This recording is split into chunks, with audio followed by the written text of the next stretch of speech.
Señores, continuamos aquí en su espacio Levántate Nueva York. Si no se ha suscrito aún a nuestro canal, le sugiero que lo haga. Solo acerque la cámara de su celular al código QR que aparece en su pantalla, le da a accionar y lo va a llevar directamente a nuestro canal de YouTube. Ahí usted va a encontrar este programa Levántate New York, que hacemos de lunes a viernes de 7 a 9 de la mañana, pero también va a encontrar otro contenido tan interesante como este, o va a poder ver entrevistas como las que vamos a hacer en este momento, porque sí tenemos a un invitado muy especial que viene desde la República Dominicana. Él es el presidente de la Comisión Nacional de los Derechos Humanos en República Dominicana, el doctor Manuel María Mercedes, a quien le damos los buenos días y la bienvenida a Levántate Nueva York. Buenos días, doctor. Buen día, decirle que, como decía un americanista, honra, y yo me siento altamente honrado estar en su espacio y que ustedes, como siempre, una característica de los latinos, ese cariño y permitirnos llegar a los oyentes de este programa. De verdad que me siento inspirado en la palabra de Martí cuando establecía que honrar al rey. Yo me siento honrado con un bate y, como le digo, entonces, porque ahora hay que hablar en términos verdaderos. Sí, y estar con dos grandes personas de la comunicación como ustedes, de verdad que para mí, y aquí estamos a su disposición un poco para orientar sobre la situación de los derechos humanos en la República Dominicana. Sí, doctor, sabemos que ustedes vienen de Washington. Correcto. En este momento. Estuvieron por allá ofreciendo un informe. Perfecto. A la Comisión Internacional de los Derechos Humanos. ¿En qué consistió este informe que ustedes trajeron desde República Dominicana? Sí, lo primero es, yo le voy a dejar a ustedes, este es un informe que cada año organiza la Comisión de los Derechos Humanos sobre la situación de los derechos humanos desde el punto de vista integral, porque hay un error en la población, pero que es un error inducido, porque aquellos y aquellas que violentan los derechos humanos a veces no quieren encasillar desde el punto de vista de que los derechos humanos defendemos lo indefendible, cuando no es así. Los derechos humanos, que son reglas universales de las que los países, los casi 200 países del mundo, ¿verdad?, están regidos por la Declaración Universal de los Derechos Humanos. Y esa Declaración de los Derechos Humanos entonces tiene contenido. Y en esos 32 artículos usted se va a encontrar que ahí está el derecho a la vivienda, que ahí está el derecho a la salud, que ahí está el derecho al trabajo, que ahí está el derecho al medio ambiente. Y en el marco de la categoría de las generaciones de derechos, quien cumple derechos son los estados, pero quienes violan derechos es el Estado. Entonces nosotros, como organizaciones de la sociedad civil, nuestro trabajo lo enfocamos en contra del Estado, pero no solo en un aspecto de los derechos, no. Nosotros lo hemos catalogado o hemos simplificado la sigla de lo que son los DESCA. ¿Qué son los DESCA? Son los derechos económicos, sociales y culturales que tiene todos y todas ciudadanas conforme a la normativa internacional de la que el país es signatario. Entonces, ¿qué resulta? Cuando uno, como activista de derechos humanos, uno como activista de la sociedad civil, cuando vemos que un derecho no está siendo cumplido por parte del Estado, como la norma en materia de derecho internacional así no lo establece, entonces acudimos a ella. Y es por ello entonces que, después de agotar todo un procedimiento en materia de derecho, cuando nos cierran la puerta, como decía un gran ciudadano, que seguro ustedes lo conocen, Manolo Tavares Justo, ¿verdad?, por su lucha a favor de un derecho principal que era la libertad, ¿verdad?, dice: si nos cierran la puerta del diálogo, para hacer uso de nuestro ejercicio de derecho, entonces abrimos la puerta en otros espacios. ¿Qué está pasando en la República Dominicana en uno de los temas de violación de derechos humanos? Entonces, en la actualidad hay una población penitenciaria de aproximadamente unos 26.000 privados de libertad. ¿Qué resulta? En el 2004 iniciamos como resultado de la lucha de los derechos humanos porque el Estado cumpliera con la normativa nacional y la normativa procesal para que el Estado dominicano entonces entendiera que el hecho de que yo violente la ley y no me quita todo mi derecho.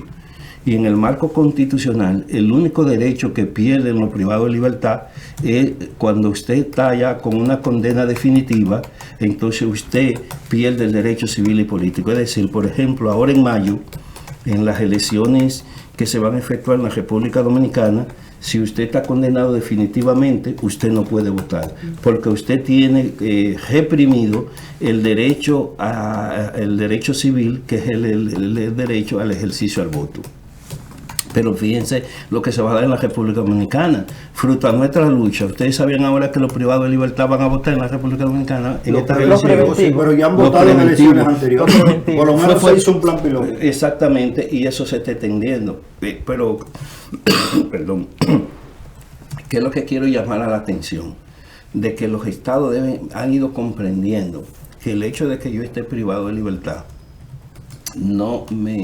el Estado tiene derecho contra mí. O sea, el Estado tiene que ponerme a disfrutar de los derechos que en el marco constitucional esos derechos me dan. Perdón, un poco de agua. Que cambie de temperatura. Entonces, exacto, como le iba diciendo, tenemos 26.000 privados de libertad, ¿verdad? Exacto.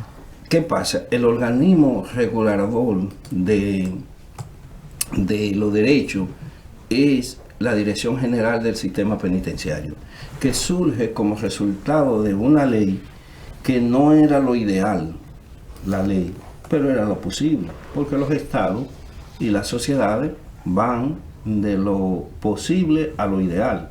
Bueno, esa fue la ley posible, no inclusive una ley que se había pactado con la sociedad civil, de la que los derechos humanos éramos parte, pero cuando llegó al Congreso la desnaturalizaron y sacaron la que ellos creyeran que era posible. Esa ley, a pesar de que entró en vigencia en el 2020, al día de hoy no se ha aplicado, por un reglamento que se puede hacer en una semana. Y la Procuraduría General de la República entonces ha sido incapaz de poner en práctica. Pero cuando se inicia este periodo constitucional que ya casi está finalizando, nosotros en una reunión sostenida con el presidente nos preguntó a sí mismo qué hay que hacer para solucionar el sistema penitenciario de la República Dominicana. Que nosotros le dijimos, mire presidente, usted lo que tiene que hacer es un decreto declarando de alto interés la reforma penitenciaria. Y si usted hace eso, nosotros con muy buena fe, en el 2023 el problema penitenciario en la República Dominicana va a estar resuelto.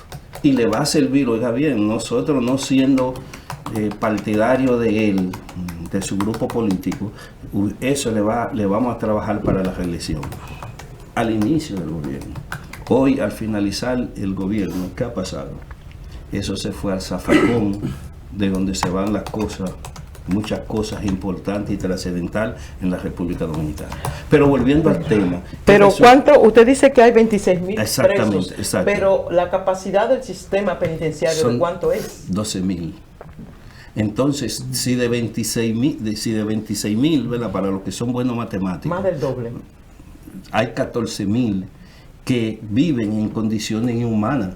Fíjense, allá viven, como le mostramos gráfica en la comisión. Entonces, le mostramos, ¿verdad?, cómo viven. Oiga, viven encima de los baños. Ellos tienen que hacer turno, oiga, hasta para hacer sus necesidades básicas. Porque imagínese que usted tenga una familia, que usted tenga una casa, que quepan 5 gente y usted tenga 10. Esa es la realidad del sistema penitenciario. Entonces, la salud, que es un derecho, oiga, en la salud, la Defensoría del Pueblo de República Dominicana hizo un estudio, y usted sabe los resultados de ese estudio, de que de cada 100 privados de libertad, 33 están enfermos y otros 20% están en condiciones de salud también que requieren de sus atenciones. Es decir, una población que llega sana y se ha ido enfermando como resultado de las graves condiciones en las que ahí se desenvuelve. Entonces, hay un problema de hacinamiento, y ese hacinamiento se sobrepasa al 300 en algunos lugares, porque debo decirle a los televidentes de este programa de que allá hay 42 centros de privación de libertad. En el único país, para que se sepa desde aquí, desde este canal y desde este espacio, de que en el único país que existen 2 sistemas de dirigir los privados de libertad en la República Dominicana. Porque había un rayo de esperanza cuando se comenzó a crear el nuevo sistema penitenciario. Del que nosotros fuimos parte. Que iba a ser la totalidad. Sí, ¿Y sí. qué pasó ahí? Bueno, que al llegar estas autoridades, y es lo que a nosotros nos duele, porque ellos saben que nosotros hicimos mucho para llevarlos a ellos. Eso es el actual gobierno. El actual periodo constitucional y el actual gobierno. Y es lo que nosotros les sacamos, que no han construido un solo espacio para resolver el problema del hacinamiento. Y el proceso, que tengo que reconocer, aunque no he sido de esas autoridades anteriores, el proceso iba en ascenso. Desde el 2004 hasta el 2020, en el marco de lo posible, ¿verdad? Y el proceso se iba avanzando. Empezamos con 1 y ya teníamos 22, 23, ¿verdad? Exacto. Pero en estos 4 años no se ha creado otro. Entonces, ¿qué ellos hicieron? Como le decimos popularmente, y me excusan quizás los términos que voy a usar, se hizo un arroz con mango. Entonces, ellos creyeron que reformando la ley, sin el cambio de estructura, iban a solucionar el problema. De 2 sistemas, crearon un solo sistema, y ahora es que la cosa se ha puesto difícil. O sea que lo que tiene el proyecto en papeles es una cosa, y lo que hay en la realidad es otra cosa diferente. Así mismo. Entonces, nosotros agotamos todo un proceso. Se hizo el decreto del presidente desde que llegó a gestión. 4 años después no hay resultado. Hicimos una mesa penitenciaria de la que yo formaba parte, como presidente de la Comisión Nacional de los Derechos Humanos. Fíjese, ahí fue igual como lo que hicimos con la reforma policial, porque la comisión tiene la característica, no porque yo la dirijo, de que no solamente criticamos, no, nosotros también proponemos grandes soluciones. Lo que pasa es que esas soluciones afectan a sectores, y entonces al afectar sectores, los que están en el Estado a veces no quieren ejecutarlo, y entonces caen en un término muy dominicano. Yo sé que este programa muchos dominicanos, ¿verdad?, se sintonizan, y entonces no marean.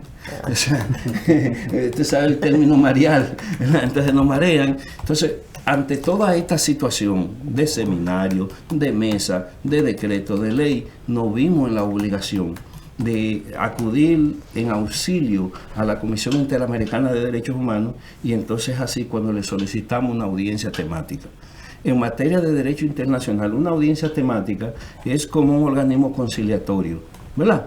Se escuchan a la parte, tanto al reclamante, al denunciante, que en este caso somos nosotros, la Comisión de los Derechos Humanos, como organización de la sociedad civil, y se escucha al Estado. Antes de que Amadís tiene una pregunta, pero porque ahí comenzamos con la pregunta de el por qué ustedes estaban aquí, una comisión de República Dominicana ante la Corte Internacional de los Derechos Humanos. Entonces, usted nos quiere decir que ya ustedes agotaron todo el proceso habido y por haber que da la ley y las normas en República Dominicana. Al no ser escuchados, entonces ustedes tienen que recurrir a una corte internacional. Exactamente lo que ha pasado allá. Oh. Y ellos lo saben, las autoridades, porque ellos saben que la Comisión de los Derechos Humanos siempre ha sido propositiva en la solución de un problema de que no tienen voces, los privados de libertad no tienen voces. Entonces alguien debe cumplir ese rol. Y la Comisión de los Derechos Humanos, en el marco de ese rol, ha decidido ser la voz de esos 26.000 hombres y mujeres que cuando usted le multiplica a un nivel promedio de la República Dominicana, que estamos hablando de 5 gente por familia, y usted lo multiplica por 26.000, y eso es un problema nacional, porque hay 26.000 familias que están sufriendo la consecuencia de un sistema en donde ellos saben responsablemente, como demostrado, que se ha constituido en un cementerio de hombre vivo, que se ha cometido, yo le voy a decir, y lo digo responsablemente y lo hemos demostrado, allá hay centros penitenciarios en donde se vende más droga que en cualquier, o sea, usted en un lugar cerrado, controlado por las autoridades, ¿cómo usted me va a decir que se puede vender más droga en un barrio donde nadie lo controla? ¿Quién controla un barrio? Y ustedes como expertos y como comunicadores, nadie. Pero sí, usted en un sistema cerrado, ¿verdad? Como son los centros de privación de libertad, usted debe controlarlo. Entonces, ¿quiénes la llevan? Yo quisiera que a mí, o a la institución, o a uno de ustedes, le dieran solamente la Victoria. La Victoria es el penal más grande que tiene la República Dominicana. Y eso mensual produce más de 30 millones de pesos. Y a cualquiera que se lo den por ¿Cómo es? ¿Cómo es? 30 millones de pesos mensual. Al mes. Produce la Victoria, el tráfico. De todo, no, porque ahí se vende todo. Ahí hay supermercados, ahí hay de todo. Ahí hay de todo. 30 millones produce la mafia que se desenvuelve ahí en la Victoria.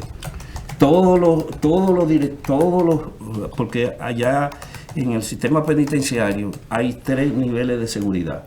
Hay un nivel de seguridad que lo controlan el sistema penitenciario a través de los BTP, que son vigilancia de tratamiento penitenciario. Está otro centro que están controlados por la Guardia. Y en lo de la Guardia, todavía aún en el marco del fortalecimiento del Estado democrático y social de derecho que plantea la Constitución, son guardias. Ni siquiera el director del servicio penitenciario, que conforme a la ley es que regulariza el sistema, ni siquiera así él lo maneja. No, eso es tierra de nadie. A veces van comisiones, por ejemplo, en estos días nosotros tuvimos que protestar porque resulta que la Comisión de Justicia, oiga, de uno del principal poder del Estado, que es el Congreso, fue a visitar un centro y no lo dejaron entrar en San Juan de la Maguana, porque eran guardias y todavía llama el director, pero al final no lo dejaron entrar. Entonces hay otra parte, que es la parte que nosotros estamos proponiendo, porque nosotros no solamente fuimos a la comisión a denunciar el problema, nosotros fuimos también a la Comisión Interamericana a plantear soluciones para que nos escuchen. Y ahí, como es natural, como es un organismo, ahí estábamos en igualdad de condiciones. Y nos alegra mucho, bueno, de decirle que la parte más cuestionada en la sociedad dominicana, mostrada con hechos, son los centros de privación de libertad que están bajo la dirección de la Policía Nacional. Eso, mire, eso es tierra de nadie. Doctor, gracias por estar aquí en Levántate New York. Amadís, por lo que me toca. Fíjese, importante su asistencia aquí a Washington, a la comisión, o sea, al tribunal ya prácticamente definido. Sin embargo, escuchando su exposición y uno sabiendo lo que representa una comisión de derechos humanos en un Estado que prácticamente siempre se ha caracterizado por violar los derechos humanos, que la gente a veces lo encasilla en los sistemas privados de libertad, pero el derecho a la vivienda, el derecho a la educación, el derecho a la vida, cuando usted mencionaba a Manuel Aurelio Tavares Justo, obviamente que dio cátedra en la historia de lo que es el reclamo de los derechos humanos. Sin embargo, la percepción que tiene la sociedad dominicana sobre la Comisión de Derechos Humanos en muchos años ha venido siendo negativa.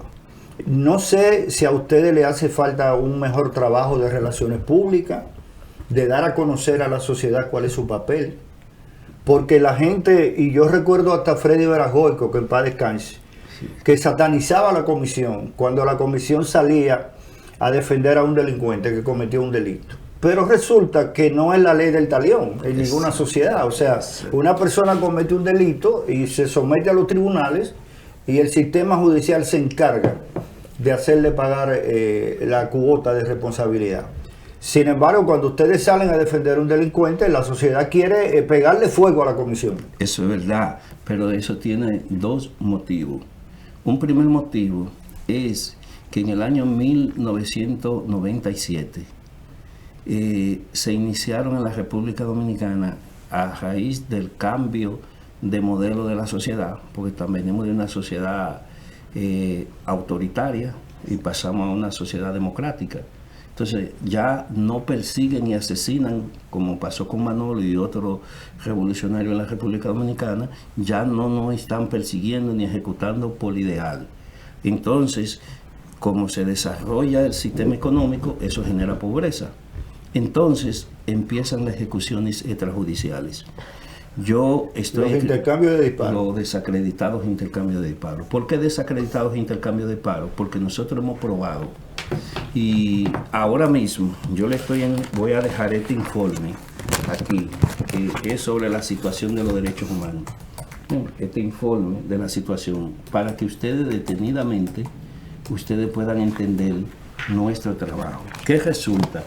Que desde el año 1997 hasta el 2023, y ustedes lo van a revelar aquí, nosotros sacamos en un contexto por jefatura, es decir, antes era jefe, ahora es directores, y le sacamos entonces, como respuesta a eso, desde el 97 que empezamos con un jefe de policía, 1997, hasta el 2023 hemos hecho un trabajo la comisión para decirle el por qué no hemos opuesto a estas ejecuciones.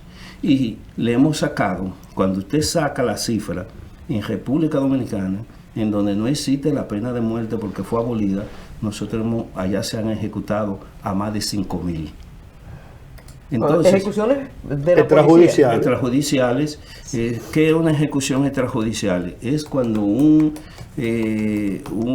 ciudadano perteneciente a una de las instituciones del Estado, sobre todo de la seguridad, llámese Policía Nacional, llámese Armada Dominicana, llámese Ejército. Los organismos de represión, los organismos de represión del sistema, DNI y todo eso, ¿verdad? Entonces, fíjese, aquí ustedes van a ver un caso usual, que ya se le ha ido tan de la mano las ejecuciones extrajudiciales, que ya entre ellos mismos se ejecutan. Y fue lo que acabó de pasar ahora reciente en diciembre. Yo sé que ustedes están contextualizados de lo que pasó en la que ejecutaron a 2 oficiales de la policía, pertenecientes a la Dirección Nacional de Control de Drogas. Sí. Y fueron capaces ellos de agarrar a una gente vivo y después ejecutarlo. Y entonces después decir que fue un intercambio de disparos. Entonces, ¿qué resulta? Que así, desde el 97 al 2023, la comisión ha estado. Allá, bueno, tenemos que reconocer que han bajado las cifras.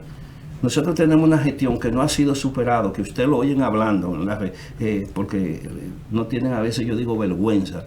Como es el caso de la gestión, ustedes llegan a conocer a Candelier, lo va a mencionarlo, ¿verdad que sí? Sí, que quemaba hasta los burros. Que quemaba hasta los burros. Ese señor, en su mandato policial, que duró como 3 años, ejecutó más de 500 ciudadanos y anda suelto.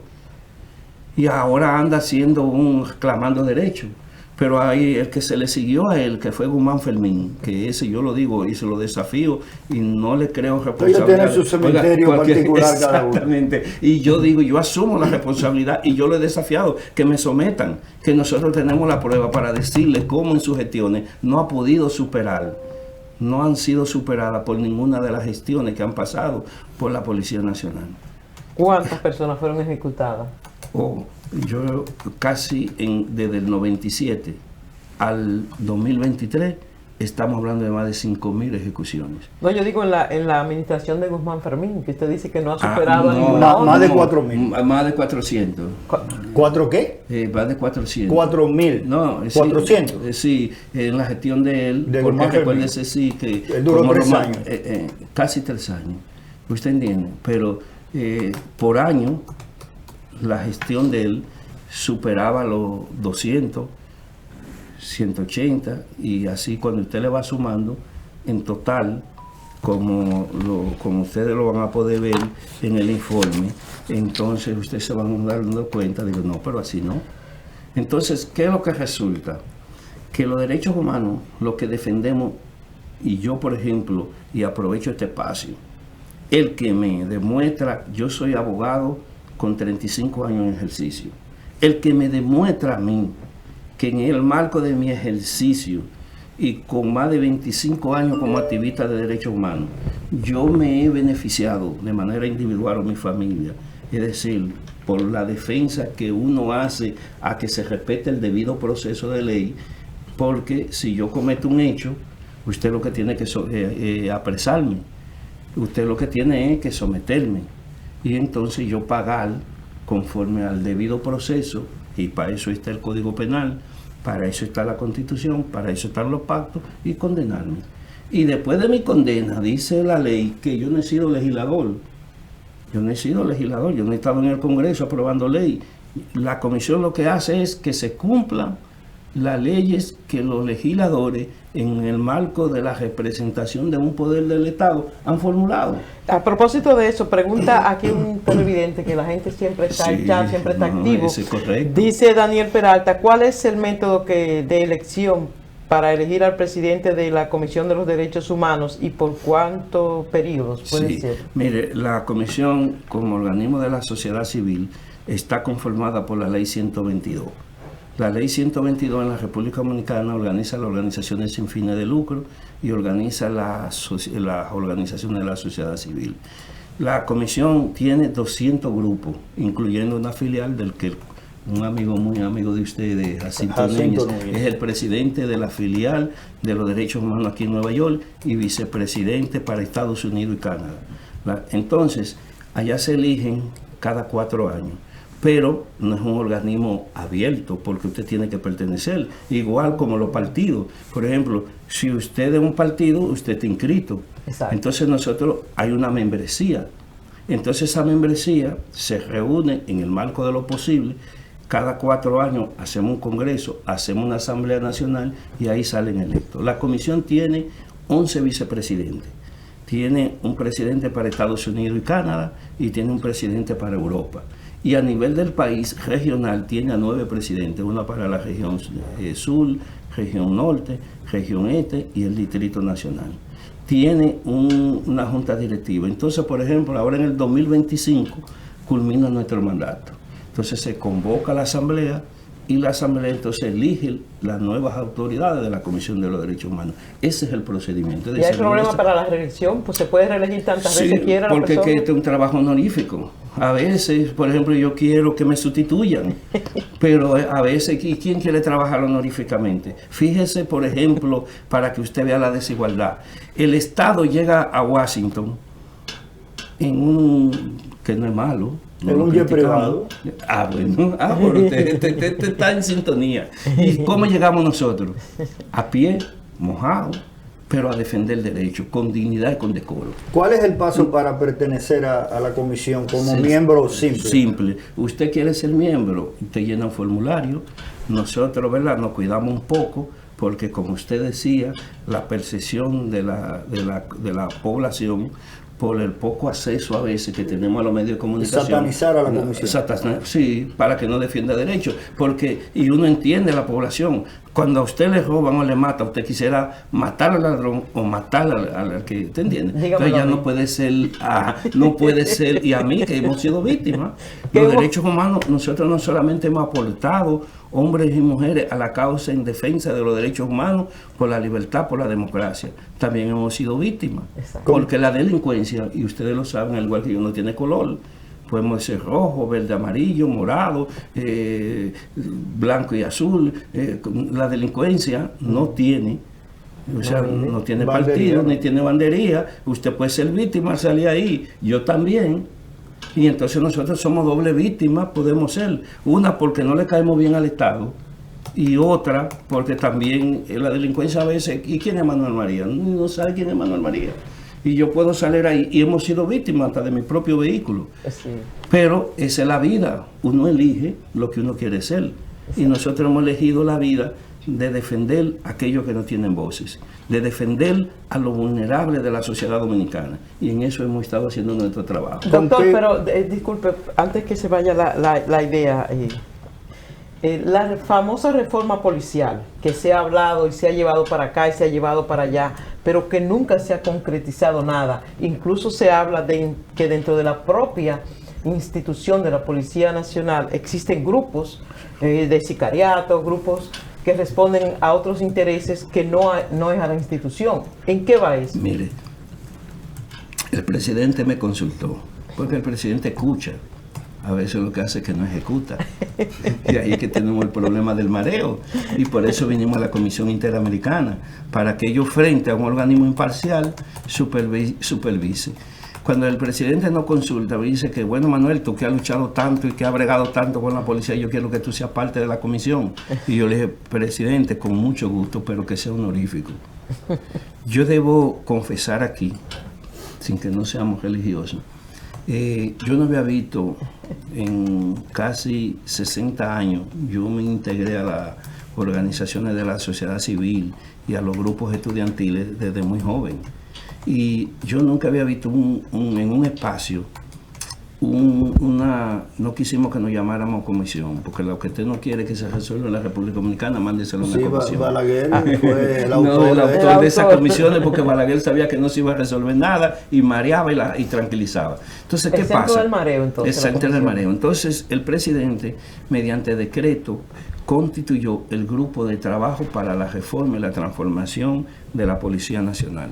Nos dijo a nosotros, miren, bueno, si ustedes buscan el discurso del presidente, ahora el 27 de febrero, él dice, yo continuaré, aun cuésteme lo que me cueste, caiga quien caiga, pero nos dio un año al grupo de trabajo para que le presentáramos una propuesta.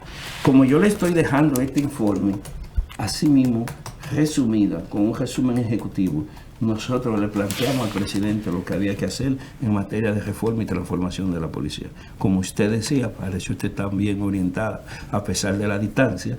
Sí. Ahí hay grupos que están de acuerdo y hay otro grupo que obstaculizan la reforma. Un porcentaje muy mínimo está de acuerdo. La mayoría quiere seguir nadando en el lodo. Porque se benefician. Pero ha ido prevaleciendo la cultura de que ese organismo en 70 años que tiene de creado no puede seguir, porque al igual que usted dice, ellos están más desacreditados que la Comisión de los Derechos Humanos, porque, bueno, entonces usted hace una encuesta o entrevista a los ciudadanos, no creen en la institución, que cuando usted tiene un problema es donde usted tiene que acudir. Entonces ya eso colapsó en la sociedad dominicana. Entonces, ¿qué ha pasado? Que yo digo, para que no entiendan el lenguaje sencillo, el presidente, a pesar de que tiene la propuesta, entonces como que ha estado haciendo, y es un libro que yo estoy escribiendo, igual que estamos escribiendo un libro, ya tenemos recuperado, pasa que la comisión es muy pobre. La comisión no recibe ingresos. A eso iba a preguntarle, ¿con qué presupuesto ustedes cuentan y quién aporta los fondos para exactamente, ustedes? Fíjese cómo recibimos los aportes.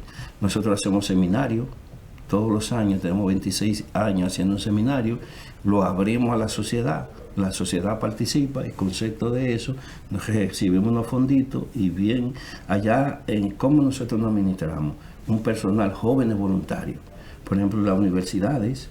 Si ustedes son profesores en alguna universidad, hay lo que se llama el sistema de pasantía.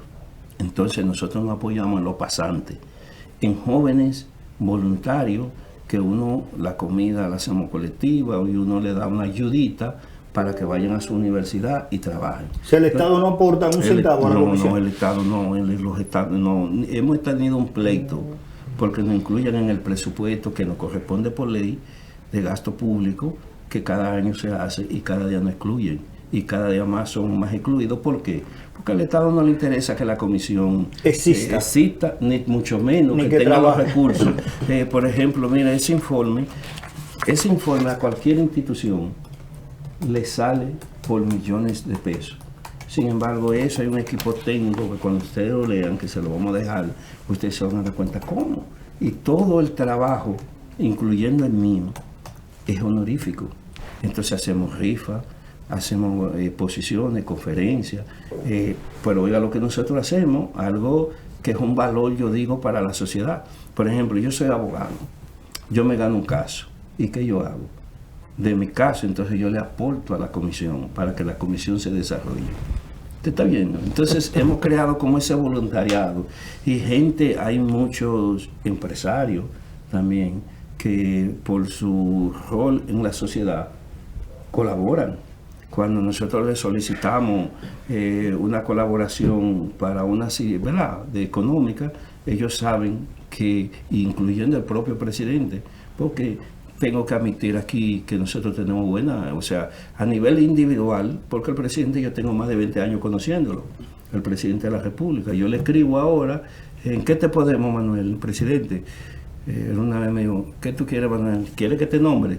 Le digo, no, presidente, yo no quiero que usted me nombre. Presidente, yo lo que quiero es que usted incluya en el presupuesto a la comisión, dítela de recursos, que yo soy un abogado y a mí lo que me gusta es ejercer. A mí lo que me gusta es mi pelea en los tribunales. Yo soy notario público. Litigante. Y eso, mire, me revive cuando yo voy, y sobre todo cuando voy en audiencia a defender la causa justa y de aquellos que se le han vulnerado los derechos. Doctor, en esa población carcelaria en República Dominicana, como usted dio el dato de algo más de 26.000 privados de libertad, hay casi 15.000 que todavía no han visto un juez. Exacto. Y a veces cuando lo pongan en libertad y lo condenen a 5 años, él dice, pues ya yo tengo 8 años preso. Exactamente. ¿Quién me paga los 3? Entonces, el Estado Dominicano carece de esa figura jurídica que existen en los países avanzados. Correcto. Que cada detenido tiene un representante legal que lo pague el Estado. ¿Ustedes no han asumido esa causa como propia de plantearle al presidente de la República que se pueda hacer un decreto, una reforma, de que cada privado de libertad tenga un abogado de oficio que lo represente? No, porque eso existe. No, porque eso existe. Eso existe. Allá existe. Ahora, con la reforma de la Constitución del 2010, se creó lo que se llama la defensa pública. Una oficina de defensa pública. Pero ¿qué es lo que pasa? Que esa defensa pública, el mismo Estado, aunque tiene, conforme a la Constitución, autonomía presupuestaria, no da los fondos. Entonces, ¿qué es lo que pasa? Ya el sistema penitenciario, que dice la Constitución que es gratis, pero es costoso. Allá nada es gratis en la justicia. Pero entonces, eso es igual, doctor, que a usted le asignen un carro y no le den gasolina. Exactamente. Entonces, esa defensa pública cubre el 90% de los privados de libertad. Es decir, usted tiene 26.000. Entonces esa defensa pública no alcanza y está agotada. Pues yo, que soy un penalista, ¿verdad? Abogado penalista yo no cojo más de 3 casos. ¿Y usted sabe cuántos casos sabe tener un abogado de esa defensa pública? 500. Humanamente no se puede. Pero un pulpo. Pero ni un pulpo. A mí me consta eso, porque yo cuando estaba la doctora Laura Hernández dirigiendo la oficina de la defensa pública, tuve cierto acercamiento, incluso hice algunos trabajos, y me consta porque hice alguna amistad con varios de los defensores públicos, y ahí pude conocer muchas cárceles del país. Y la realidad que usted está diciendo ahí, yo la viví porque fui a esas cárceles y vi ciertamente esa realidad y me impactó mucho más el caso de La Victoria. Y vi esa realidad y los defensores me mostraban la cantidad de volúmenes de expedientes. Y eso que en principio, cuando se creó la defensa pública, comenzó a bajar el número de detenidos, de presos preventivos, pero como que ya eso se estancó. Eso se disparó, porque otro dato que quiero aportar aquí a este espacio, usted sabía que de cada 100 privados de libertad, 80 son preventivos. Eso no hay. Yo en la audiencia de la Comisión Interamericana yo tengo altares, sin ser brujo.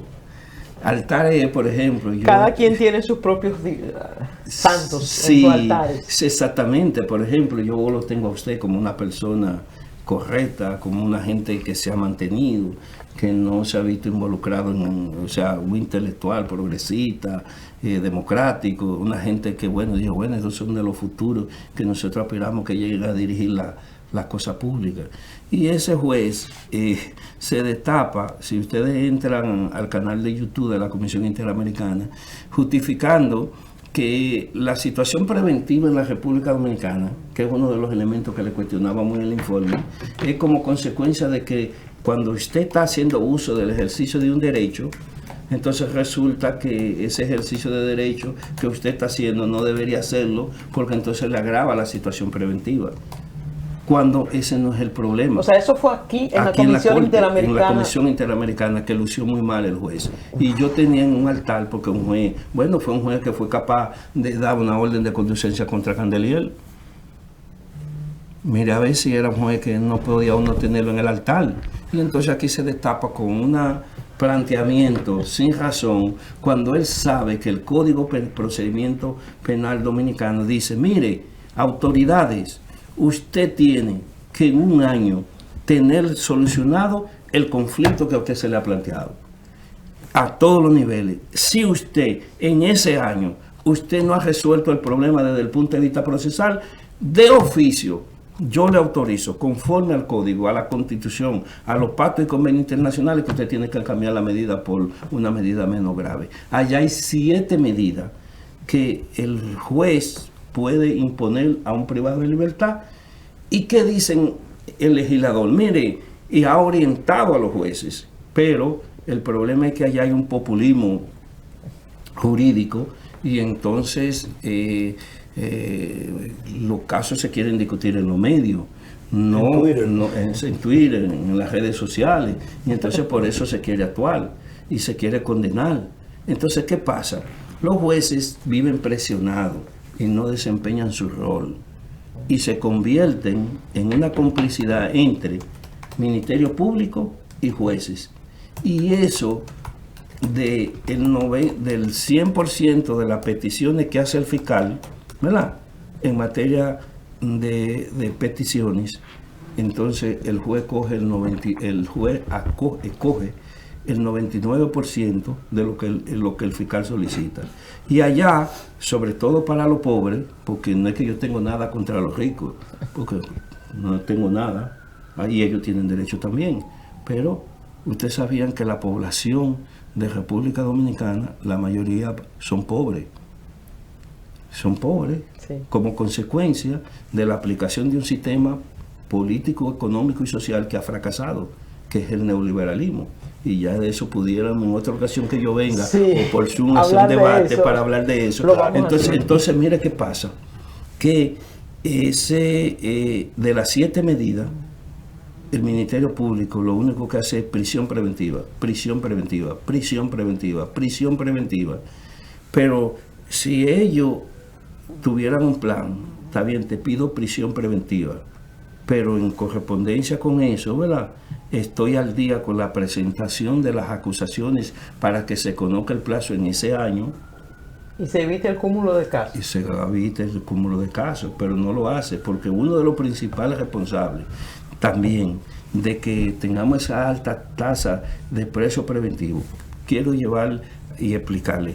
Un privado de libertad preventivo, porque ya hay términos que hemos ido ganando las batallas y debo decírselo a ustedes. Por ejemplo, ya el sistema de cárcel, eso no se usa. Eso es discriminatorio y ha sido eliminado del lenguaje. Aunque en República Dominicana todavía usted ve centro de privación de libertad que habla de cárcel. Eso está eliminado conforme a la normativa de derecho internacional. Igual que la palabra preso ahora es privado de libertad. Exactamente. Entonces vamos cambiando el lenguaje. En los informes periódicamente nosotros mandamos literatura jurídica para que ustedes como medio, para que la población nos vayamos acostumbrando, ¿verdad?, a los términos que conforme al avance de la sociedad, conforme a los pactos, porque eso es otra cosa.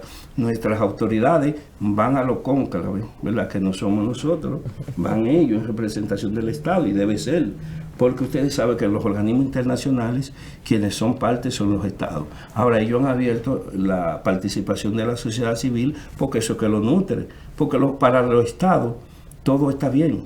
Si ustedes entran a la Comisión Interamericana, usted va a decir, no, pero ¿y qué es lo que los derechos humanos quieren? Allá andan todo bien. Todo está bien. Todo está bien. Pero yo le digo, está bien, honorable comisionado de la Corte. Como el Estado dice que todo está bien, nosotros decimos que hay cosas que están bien y hay cosas que están mal. y quizás las que están mal en España, las que están bien, vayan a la República Dominicana y que el Estado le conceda, que fue una de nuestras peticiones, que el Estado dominicano le conceda y que ustedes vayan y ustedes valoren y que ustedes hagan su propio informe. Dice aquí el chat, Heidi Oleaga Paradis, dice, buenos días, un saludo especial para el doctor Mercedes. Daniel Peralta dice, una pregunta, Mercedes, si los derechos humanos no están contemplados, la imposición de un sistema electoral y de un gobierno. Dice Daniel, ¿hay precedentes de condena efectiva a una condena a un país por violar los derechos humanos? Claro, República Dominicana fue condenada. Ustedes recuerdan un caso histórico de un proceso electoral en la que Balaguer hizo el fraude más grande y desapareció al profesor Narcisazo. En mayo va a ser ahora nunca hemos sabido de él, por más comisiones que se han creado del Estado, por más comisiones que se han creado del organismo internacional, nunca ha habido una respuesta. Y los familiares, porque allá, después otro tema que vamos a abordar, es los desaparecidos, porque allá tenemos dos categorías de desaparecidos. Uno desaparecido desde el punto de vista político, que la historia se lo ha tragado y ya no se habla de eso, pero República Dominicana fue sancionada por el caso Narcisazo. República Dominicana fue, yo no sé si ustedes tuvieron acceso a lo que fue una condena de lo que nosotros llamamos la niña Boció, que fue una niña que el Estado la despojó de su nacionalidad, le quitó su acta y como resultado de eso la niña tuvieron que abandonar las escuelas y dejaron de percibir los derechos que como niños, niñas y adolescentes a ella le correspondían. Ese caso fue a la Comisión Interamericana, después fue a la Corte y el Estado Dominicano también fue condenado. Respuesta, ni siquiera eso los Estados lo han cumplido. Wow. Ni ha cumplido con lo de Narcisazo, ni con lo de la niña Boció. La conversación está tan interesante, doctor, que no quisiéramos irnos, pero usted sabe cómo es el tiempo en televisión y le vamos a tomar la palabra y vamos a invitarlo para que nueva vez, aunque sea vía link, nosotros podamos seguir esta conversación que está tan interesante. La gente está participando mucho en el chat, nosotros estamos también interesados en ese tema. Solo nos resta agradecer su participación el día de hoy en Levántate New York. Muchas gracias y un honor para mí y para mi familia, que ando con una parte de ella, el que ustedes me hayan permitido a través de este espacio llegar a la comunidad dominicana laboriosa que está en este estado y además tener el honor de participar con ustedes de manera así presencial.